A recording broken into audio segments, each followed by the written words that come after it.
welcome all of you to this important session on India-GCC relation, enhancing energy cooperation and innovation.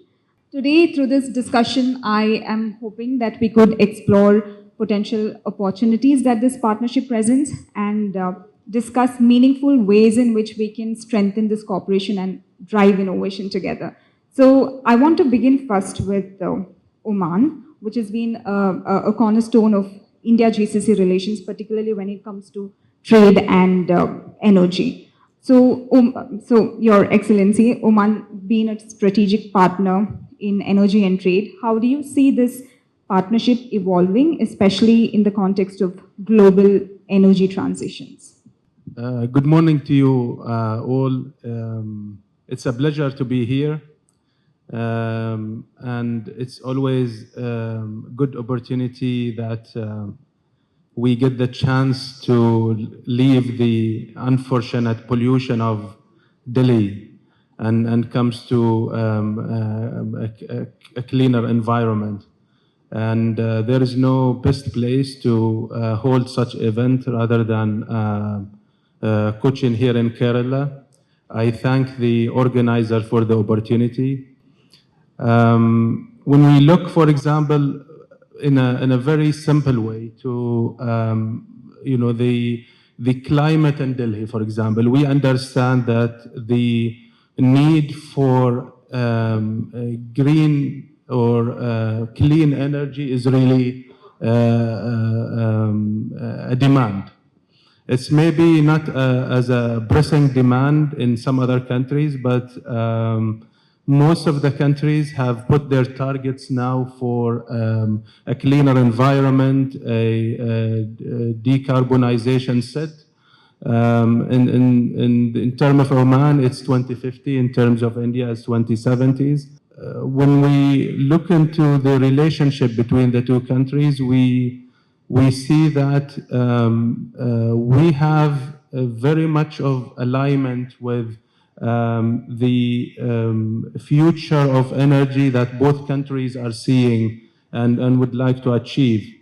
Both countries have been, Oman and India, have been looking to be a major player in the green hydrogen policy. We expect to have the first shipment in 2030 or production in 2030. India is, I think, looking into producing quite a big amount and a quantity of it by 2030 and using it efficiently with their energy mix.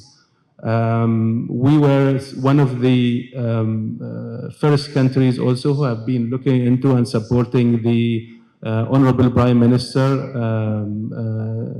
Solar Alliance scheme, One Sun, One Grid, where we see that there is a big demand for energy, there is big demand for connectivity between the two countries. And I think when we look into the aspect of renewable energy is where we very much focused on the end product. What we have not or doesn't get so much of attention is the processes that would lead into the transformation into energy. The current fossil fuel energy, the demand for it might decrease, and not because of the resources are going to be depleted, it's because the whole world, in terms of their understanding and utilization of green resources or renewable resources, clean energy, is changing as well.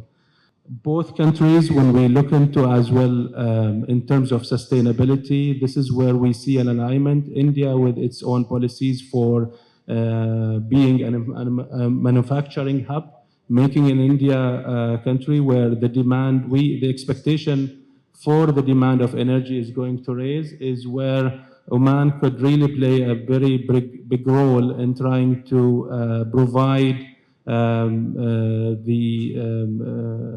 support in terms of energy requirements of India as well. I know that India and the rest of GCC countries are also navigating energy transitions in their own unique way. We have India that's trying to enhance its energy security while also reducing imports on oil and also meeting the climate goals. And then we have GCC that's trying to move away from oil dependency too in terms of revenue. So both regions are trying to switch to an energy efficient route. And given this context, I want to know what role does energy diversification play in shaping the future of India-GCC relations?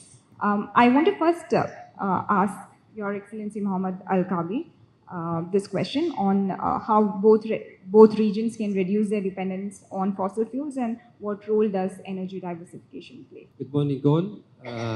First of all, I would like to thank the Center of Public Policy and Research for giving us the chance to participate in the panel. I would like to give you a brief first. In general, where is the demand for the energy is going? It is the primary demand for energy in the global, and this is based on the long-term outlook from OPEC, since I am also the OPEC governor, UAE. So the expectation from the demand of the energy will increase 24% from 2023 to 2050. It is around almost 301 million barrel of oil equivalent to 374 million barrel of oil equivalent, which is huge. If we are talking about which form of energy, we need all the form of energy. Also, I would like to mention that we have no issue with the oil. We have issue with the CO emission. So oil is a victim. So what we have to do, we need to go for technology to reduce the emission. We need to go to what we are doing in UAE. We are working in the clean barrel for the oil, so to reduce the intensity of CO2 emission for each barrel we produce. So we need the oil, but we need less CO2 emission.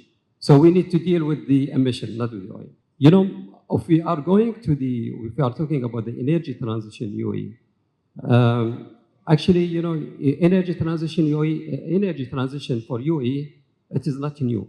It is old now. What's new with UAE, how we to be more creative, more innovative, with a strong partnership. And that's why we have India with us.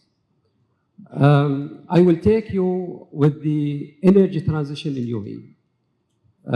We started in the 60s with the oil, then we moved to the LNG or the gas. In 2006, we moved to the clean energy and the renewable, basically with the masdar. In 2015, we started to produce batteries. Even at that time, it's expensive, still now, but with the technology, with the partnership, with the learning how, the cost will start to be decreasing. And then we moved to the nuclear, and now we have the nuclear fully commissioned, 5.6 gigawatt. And also we have wind.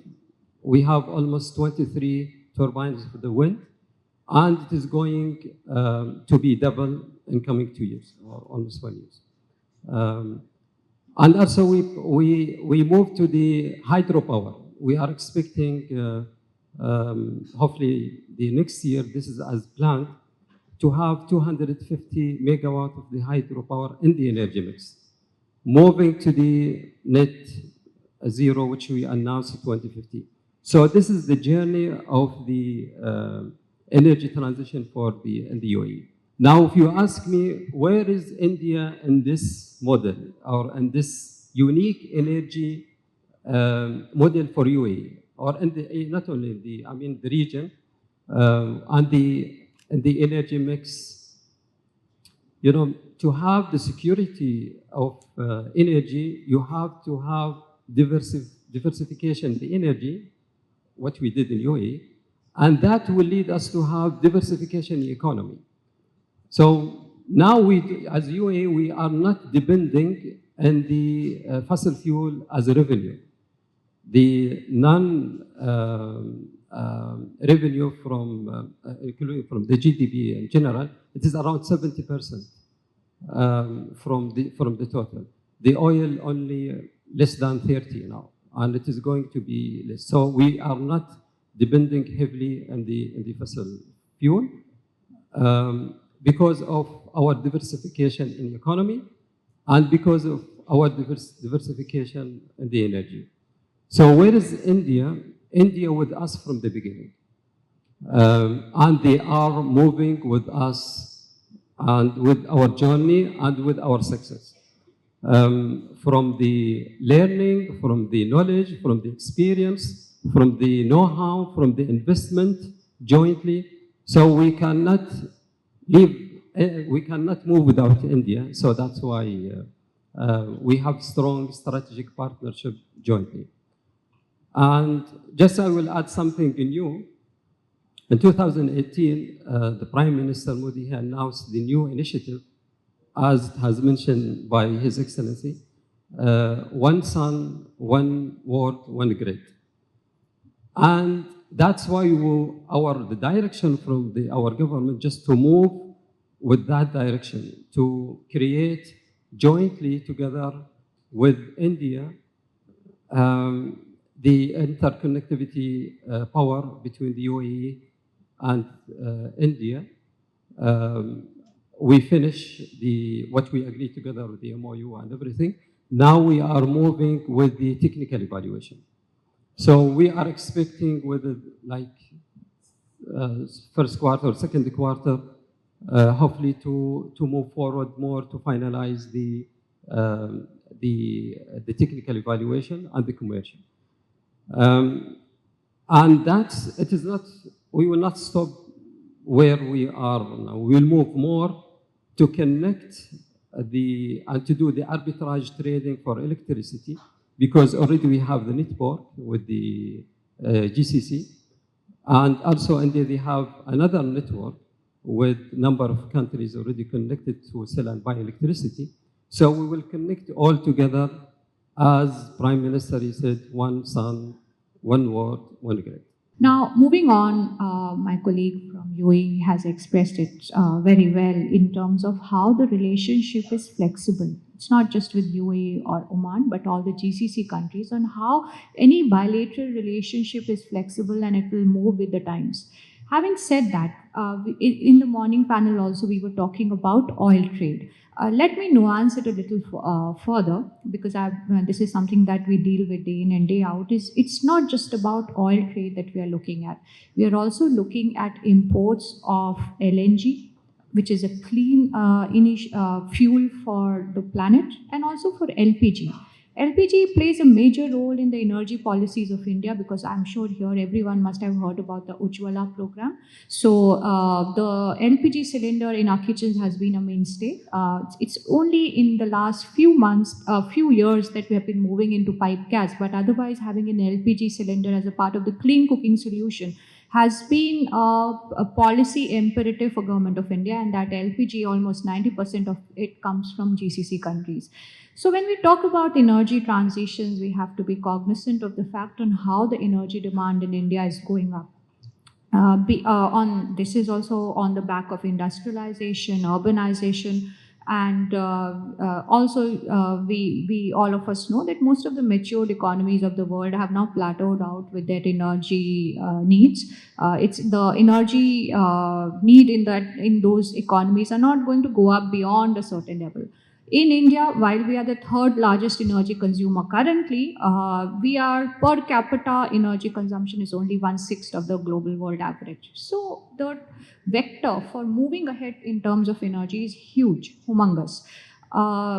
We talked about the trade from GCC countries in terms of overall trade being around in the range of $80 to $83 billion annually, out of which 45% is energy trade. That includes crude oil, of course. It also includes LPG and it includes LNG. Now, having said that, energy transition is not going to happen tomorrow. It's a work in progress. It requires collaboration to happen. And the oil and gas companies and entities have the bare knowledge in terms of how they can ensure that decarbonization happens. At the end of the day, we are looking that the carbon footprint or the methane footprint really is reduced. It's not just about phasing out of fuel from the entire trajectory of energy needs. Now, that information or that knowledge, that expertise rests with the oil and gas companies, and we could be utilizing that instead of just saying that, oh, from tomorrow they become pejorative and we should not be looking at them.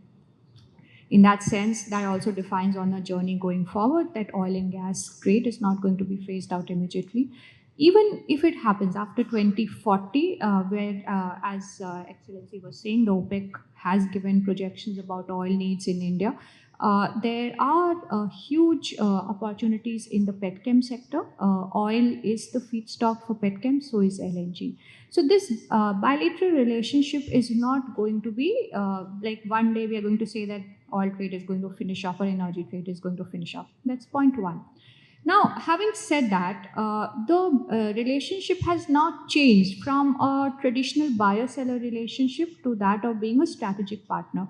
That means we move in tandem and we are sort of fused in with each other in terms of the energy progress that happens. We have established now, especially because of the geopolitical situations in the past few years, on how energy has become the spinal cord of foreign relationship. And there could be ways of using it in a good way. There could be ways that could be utilized in a bad way. We have seen that. In that sense, having energy interdependencies has become the core of the foreign relations that we have. And that's the case with GCC as well. We spoke about the International Solar Alliance and Honorable PM's vision about one sun, one world, one grid. However, the latest alliance, which is the new kid on the block, is the Global Biofuels Alliance, which was launched by Honorable PM during the G20 summit. In fact, UAE is one of the founder members, and it had been launched along with the dignitaries from UAE, with the Prime Minister. So while we speak about green energy, we speak about renewable wind, solar, biofuels is another thing on which we are collaborating with GCC countries. And second thing, we are looking at strategic petroleum reserves or strategic reserves. It could be petroleum, it could be gas in each other's countries. Those are another initiative that's happening. And I know that there would be also issues on discussion of capacity building. Now, talking about energy transitions in most of the Western world, oil and gas engineering or oil and gas experts has now become pejorative. In that sense, the institutions in India and in GCC countries provide that niche technology. So GCC in terms of global capacity centers also are by most of the Western countries, including Total, Shell, are held in India. And this country provides those niche engineers to provide on how they can cater and monitor their assets all over the world. So, and we are collaborating with the countries in the Middle East on all these aspects. So the relationship is extremely flexible and it moves with the moving times and takes different aspects to reflect the realities of that time. I want to now look at the 𝗬𝗲 development, which has been an important development between India and UAE especially. And that 𝗬𝗲 agreement includes a provision on climate cooperation. And with respect to India, we have seen multiple private players, scaling up energy projects. And UAE companies like Masdar have already begun the investing into renewable projects. So acknowledging the progress that India has made, I also wanted to touch upon how India can leverage this agreement and not just sustain the investment that's there, but also attract more investment. So in terms of the conditions and the measures that India needs to take to create that conduciveness, I can direct this question to Ms. Isha and then also get a GCC UAE perspective as well. Yeah. So again, speaking from my bailiwick of oil and gas portfolio, now the energy chapter has been kept outside 𝗬𝗑. We have a separate side letter which has been signed under 𝗬𝗑. But having said that, in terms of the petchem industry, there is actually a lot of collaboration that has been happening. And already, actually, while a new fillip has been given by 𝗬𝗑 to the energy sector, the kind of collaboration that we were having with UAE was extremely sparkling already. So there have been bilateral strategic investments by government in assets there. And in fact, UAE was the first country wherein in a producing asset, Indian companies had got a stake. And also the first country, UAE, which had come into India and started storing crude oil at their own cost in the strategic petroleum reserves. Both of them are first. Also, first country in biofuels, which had partnered with India. So, in terms of renewables also, I do know Masdar has been participating. However, they are not into the oil and gas or hydrocarbon sector in India. But with the high kind of outreaches that are being made at various intervals, we see that this is going to increase. And that would just add fillip to a lot of work that is being done, including in the petchem sector, wherein, just another point, a private firm has invested in a major project in UAE. So this was partly due to 𝗬𝗑, partly due to the overtures that had been happening earlier. But of course, 𝗬𝗑 adds in an added sparkle to the already sparkling relationship. Let's also hear the UAE perspective. Just as UAE companies are investing in India, UAE has also sought investments from India. So what kind of support systems and needs to be in place, and how is UAE planning to leverage this agreement to create that conduciveness?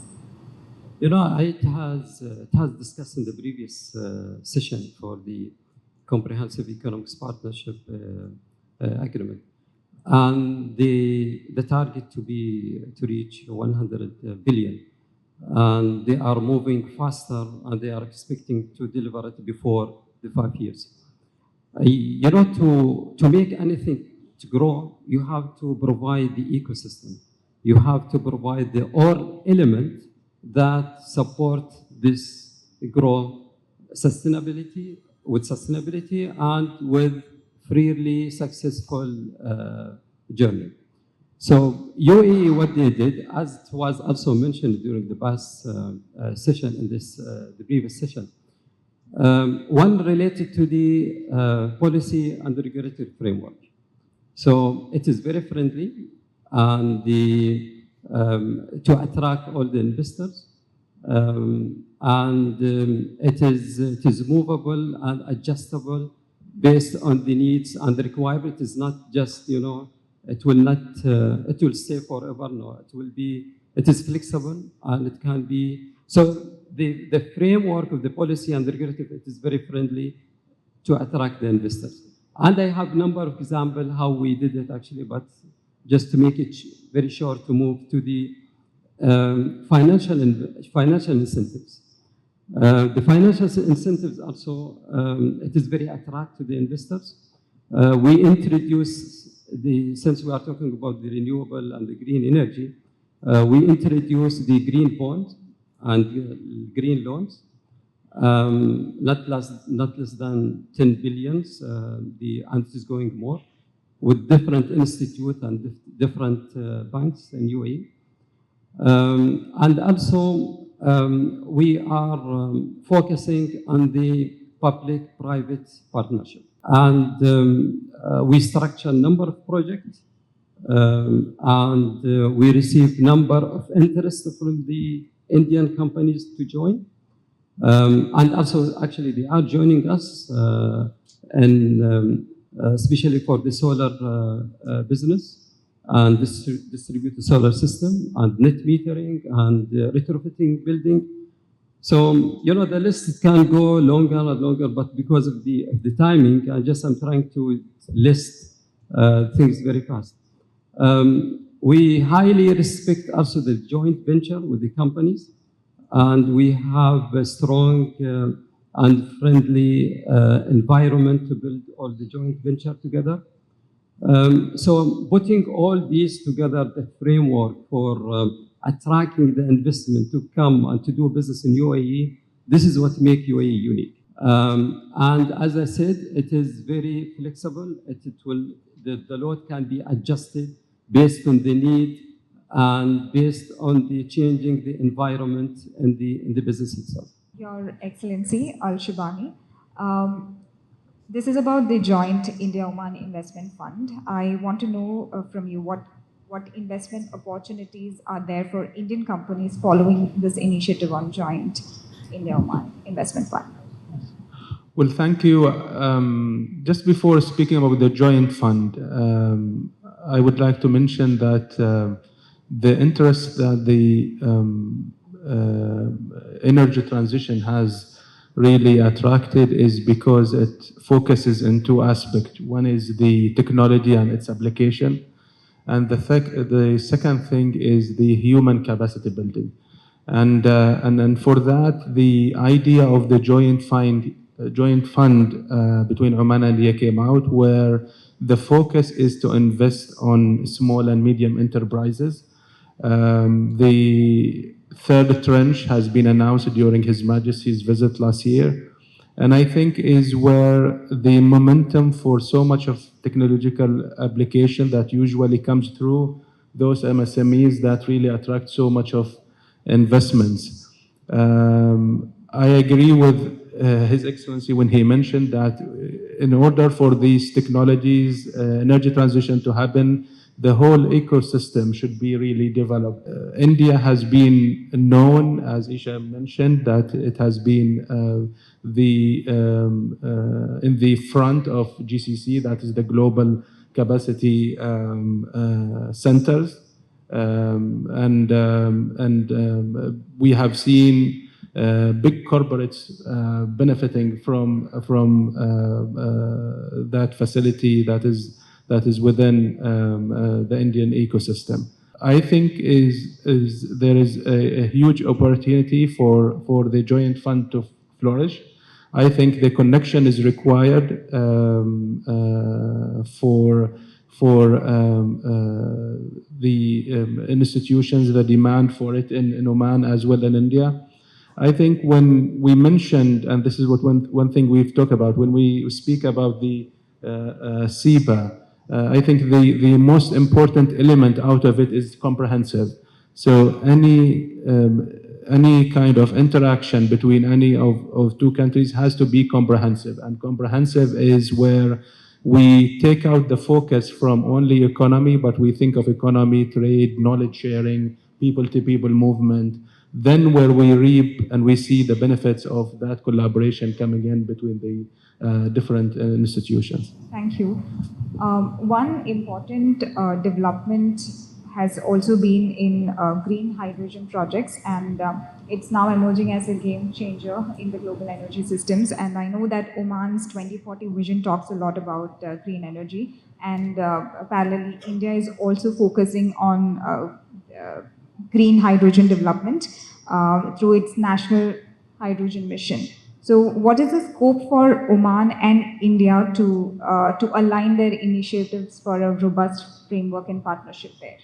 Yes, so Oman, to really so much of highlight its seriousness about green hydrogen, they have established within the Ministry of Energy an individual separate authority for green hydrogen.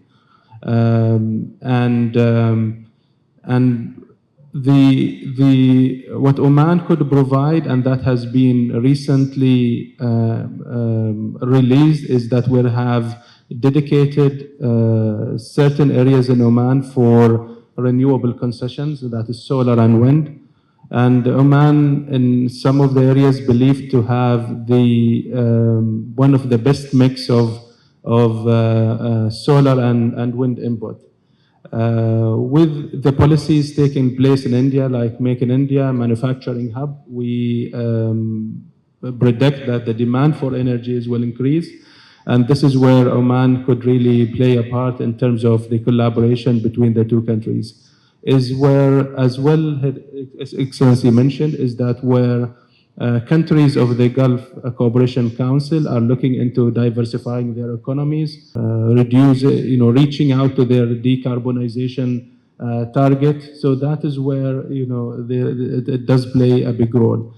Another aspect out of it is where we think is that, when we are the technical people, listen to most of the discussions around green hydrogen, always comes the discussions around the end product, hydrogen, how does it cost with regards to the current fossil fuel prices, what are the shipment mechanism, but I think we are forgetting to shed the light mostly on terms of the knowledge sharing that countries are really will benefit out of it, and also the human capacity building.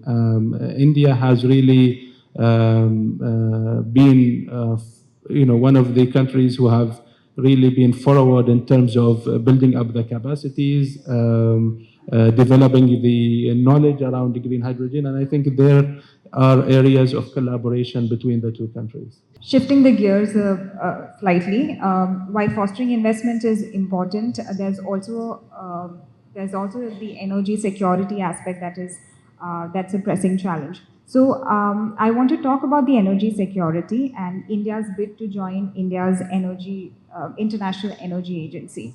So if India gets full membership to International Energy Agency, what strategic benefit it seeks to achieve in the process? So actually India is already an associate member of International Energy Agency. The outreach that has been happening with IEA since 2017 has been quite extensive and comprehensive.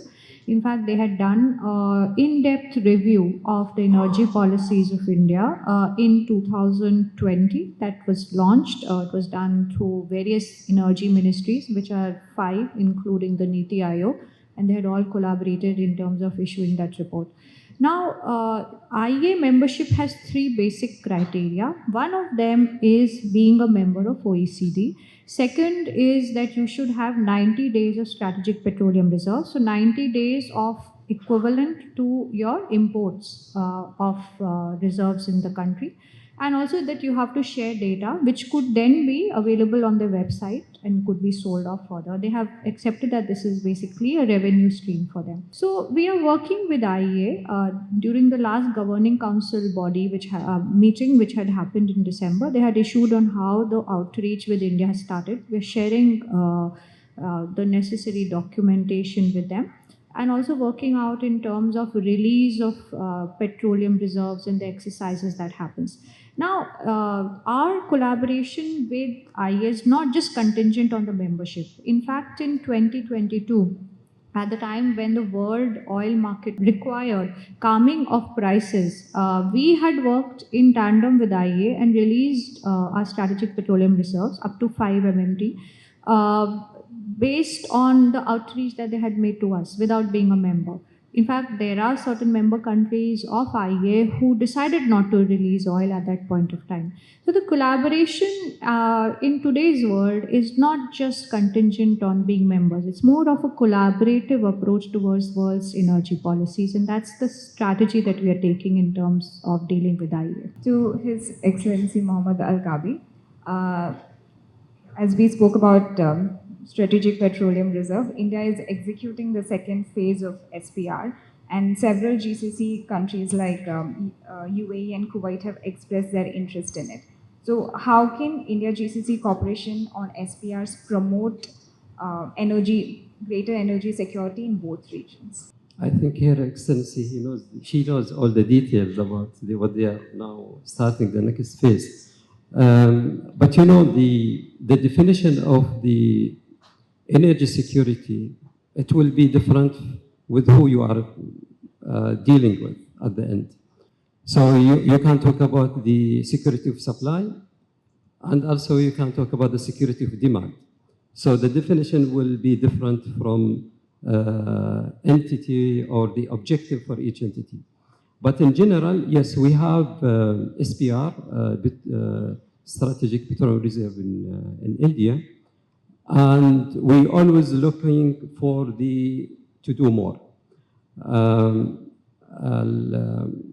one most important factors, just we need to enhance the flexibility and the resilience of the storage itself, in terms of the quantity and in terms of the location. What I know now, it is in the west side, but it is good also if it can move to the, or to add to the east side. So this is very important factors for the volume and for the location itself. Another important factor is also for the impact and the price stability itself. So as I mentioned at the beginning, so the security of energy security, it has different meaning for it.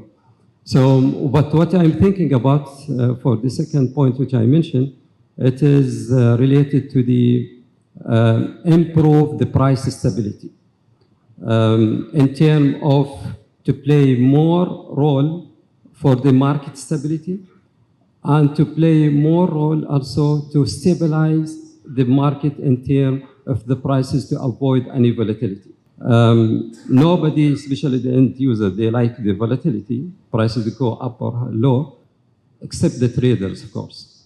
So that's why also the trader, they have another definition for and their terms. So to use the SPR for the price stability to avoid the volatility, this is very important factors to be considered. And the third one, it is related to the strategic partners in the local market itself.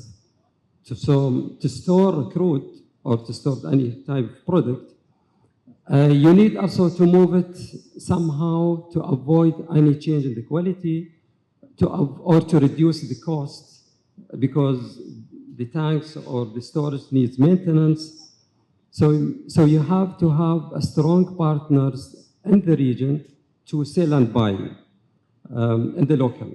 So that will enhance the movement of the product itself. And also another important factor is related to the technology collaboration, to use the advanced technology to reduce the cost and to enhance the efficiency of the management because once you store any product, you have to take care from the cost itself.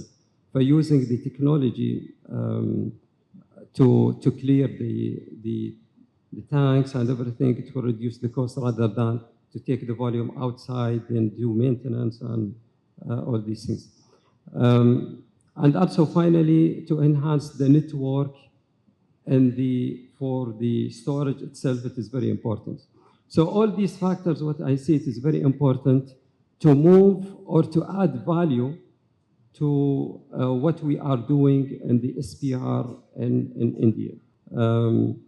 Of course, I mean, there is now in the discussion of for the second phase, as you mentioned. But all this we have to have more flexible in terms of the terms and in terms of not just to take the crude and keep it. As I said, there is a lot of cost will be involved. It is the same thing. You are taking cash and you put it in the bank. If there is no interest, no investment with that cash, actually it is cost and the value it goes down. Exactly what happened in the crude. Once you store it, either to move it and to get benefit from it, and to enhance your operation, otherwise the cost will be increasing. We now conclude the session. Thank you to all the panelists for your valuable contributions, and thank you all for joining us.